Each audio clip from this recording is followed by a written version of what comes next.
Now this is the Kislev I wanted to see. Not sled spam, but a nice elite combined arms force holding off some chaotic nonsense. Courtesy of Coops, we've got a Domination replay here today.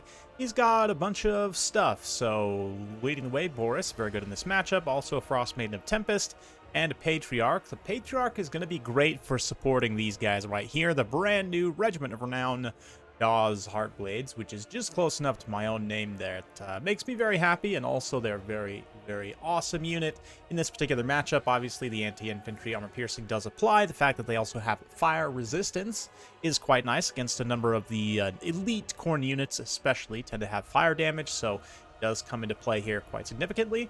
Griffin Legion did get a buff. They got a price reduction and an armor increase. The armor increase in particular means they'll trade that much better against Flesh Hounds, which are ubiquitous in every single Khorne matchup.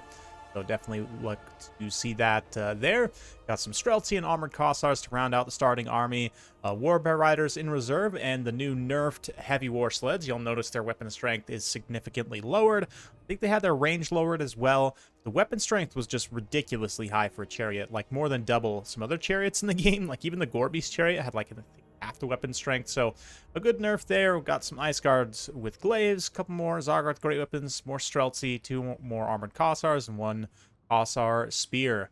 For the Khorne boys, got an Exalted Bloodthirster, Cultist leading the way, 3 Warriors of Khorne, Flesh Hounds, and 2 Furies plus Chaos Warhound. In reserve, there's the Hellforge Host Regiment of Renown, Bloodletters, Exalted Bloodletters even, Blood Crushers of Khorne. We've also got 2 Dual Hand Weapon Warriors, 1 Halberd Warrior, 3 more Flesh Hounds, and 2 more Furies. Let's jump on in and check things out. So the choice by Creative Assembly to give every faction elite infantry, essentially, except for, of course, the Ogres getting Man-Eater pistols for whatever reason. Interesting choice also. But certainly some factions will have better use and synergy for elite infantry than others. Generally, Kislev synergizes very well with elite infantry in a number of ways. The Patriarch in particular, due to the fact that he has great passive and active healing, bigger refresh, which, you know, even the Dawes Heart Guards, of course, can do themselves. But just in general here, the Patriarch coming in with the item, of course, very important, Dawes Brazier. Can't have Dawes Heart Guards without Dawes Brazier, healing them and constantly refreshing their vigor. This also will increase their melee attack by a further melee attack and defense even by a further 5, right? Which gives their already impressive stats a boost up to 50 and 50 passively on attack and defense. Of course, you've also got the straight up attack buff of Tor's Battle Hymn, which puts them up to 90 with all those effects together, and another heal just to make sure they stay completely topped up. This is arguably a little bit of overkill. If you wanted to cheap out, you might be able to cut like this one. I'd probably hang on to the melee attack buff, though. I'm a big fan of that. It's a huge melee attack buff. Coop's pushing up on the side here. He's got his Griffin Legion sort of securing, getting some nice map control here, maybe trying to bait out these Flesh Hounds into an unfavorable situation, but he definitely doesn't want to go 3v1 here, although the Griffin Legion's armor will help them against all 3 of these units, the Furies, the Warriors, and the Flesh Hounds. It's only going to do so much, right? And a 3v1 is just not an engagement that any unit really should be taking. Kossar is going to open up with their pistols here. Not going to do too much against the heavy armor and shields of these Khorne warriors. They advance. Got the Thirster there in the distance. And sound effects sound really good. Like, hear the bullets bouncing off the shields and everything. That is impressive. Here comes the sleds in a support situation. I feel this is definitely the role sleds it should have always had. They are still going to be pretty strong there. You can see that charge even through the back of their own men.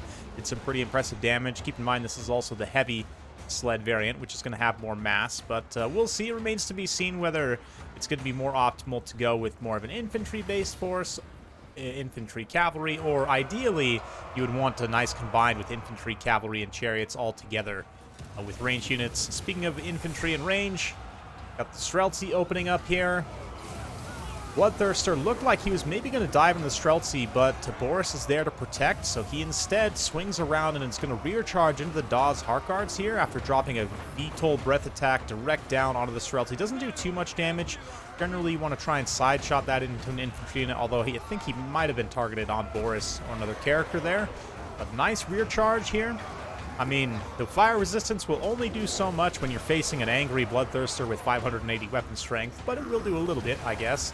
They are still taking pretty extreme damage, though, so here comes the Patriarch and Boris help protect, lead the way.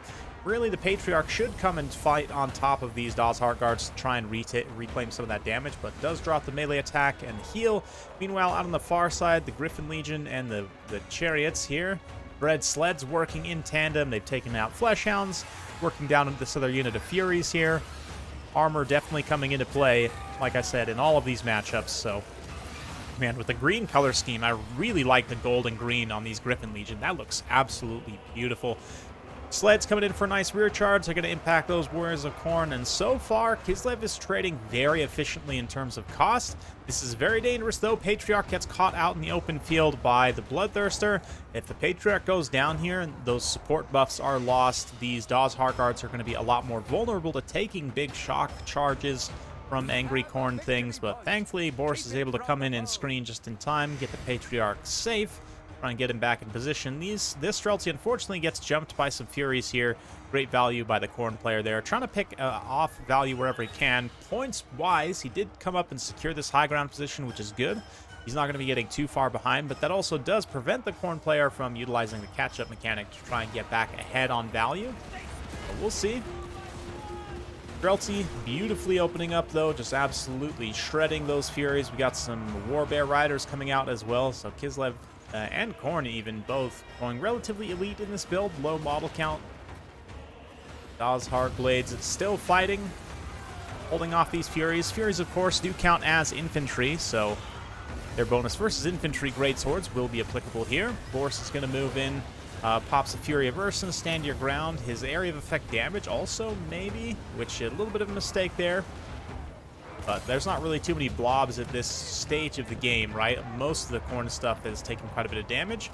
Griffin Legion going to go down here. They did manage to eke out an XP Chevron. Didn't quite pay for themselves, but still kind of helping to contest and hold this periphery, not allow Khorne to just take this objective without any sort of fight. But Boris, oh man, Boris and the Warbear Riders get in here, and they're able to just tear apart Bloodthirster. Khorne player had been doing a pretty good job of keeping that Bloodthirster alive, but meanwhile, the Daw's Heart Blades, I mean, they got their red armor ready to take on the red Khorne boys.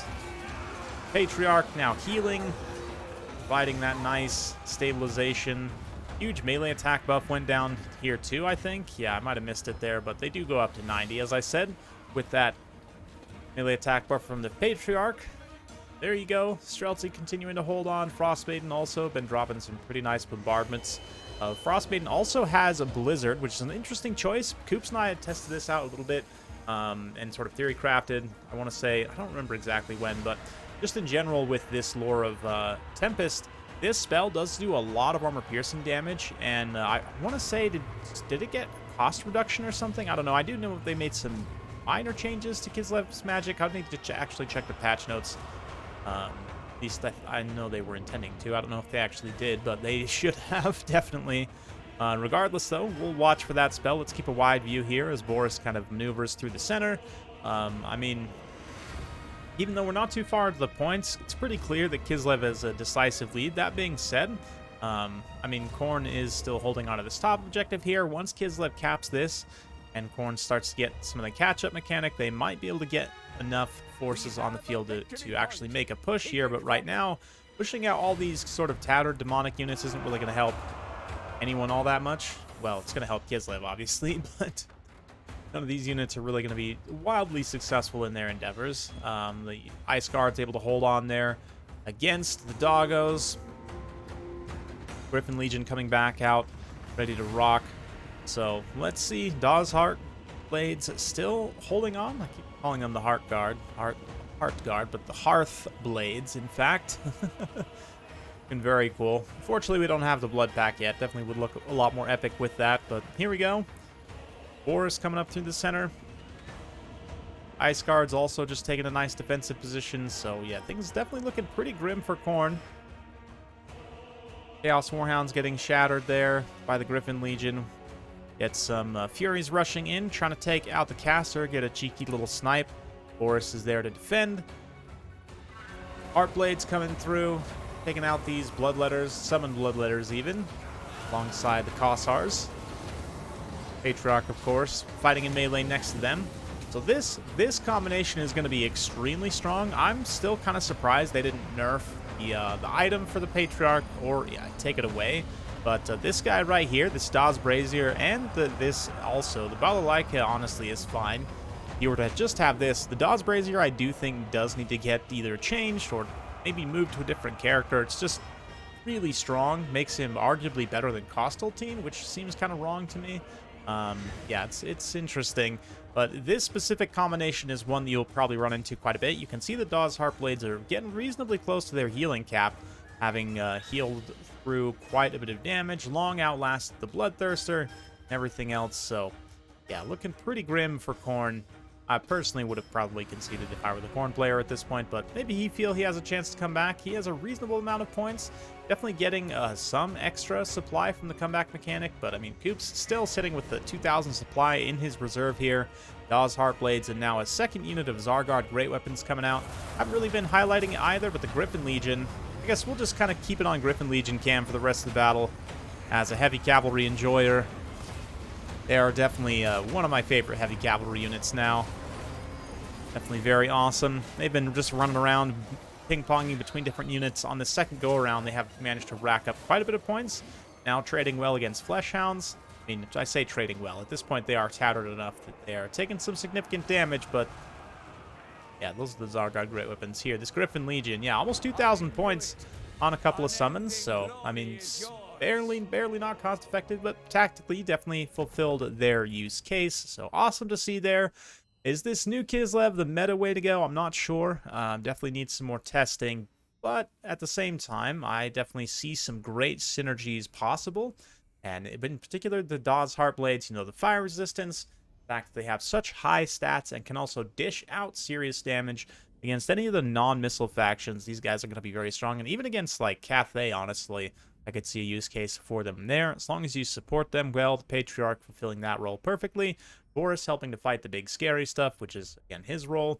Streltsy were able to get some pretty good volleys in there, too. And then the Griffin Legion helping to clean up in the late game, really keep Khorne pressed back and not allow them to get any kind of force together on the field, massed. In terms of Khorne's army, I mean, a lot of stuff gets pretty good value, trades decently well, but the problem with going with this force, I mean, the Bloodthirster definitely can be very good in this matchup, don't get me wrong. But in general, I would think maybe you just want to go with more halberds. Yeah, the Blood Crushers didn't end up getting used here. Dual hand weapon warriors also I'm not the biggest fan of. I think either the shields or the halberds are the place to go to either counter the missiles or large stuff. But in general, like 5 halberds is pretty advisable in this matchup to take on Kislev cavalry and whatnot. But anyway, let me know what you guys think in the comments below. If you're enjoying the new patch, you enjoying the new regiments up and down, definitely I'm looking forward to playing some more games myself. Haven't really had a chance to yet, but we'll definitely be bringing you more content coming soon. So anyway, thanks for watching. We'll see you next time.